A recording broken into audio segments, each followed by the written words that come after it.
So guys, for the first step, you're going to head over to the link, which will be down below in the description, to download Visual C++ 2013. And then once you're on this, you're going to scroll down, select your language, and then click on download. We're going to be having two downloads right here, x86 and x64. To know which one you need, you're going to head over to search and type in system information. Click on it. And then once you're on this, next to system type is going to be telling you. For me, I'm on x64, so I'm going to be getting the x64 download. If your one says x86 or x32, then you want to get the other download. So for me, since I'm on x64, I'm going to be getting the x64 download. I'm going to tick the box and then click on download. It's now going to start downloading.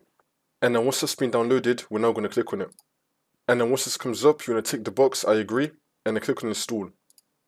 And then click on yes. It's now going to start installing. Wait for this to load. And then once that's been done, it should now be saying setup successful. We're now going to close out of this. And now for the next step, we're going to go to the next link, which will be down below in the description, to download Visual C++ 2015, 2017, 2019, 2022. And then once you're on this website, you're going to scroll down, select your download again. For me, I'm on x64, so I'm getting the x64 download. I'm going to click on this. It's now going to start downloading. And then once it's been downloaded, we're now going to click on it. And then once this comes up, you just want to tick the box, I agree, and then click on install. And then click on yes. It's now going to start installing. Wait for this to load.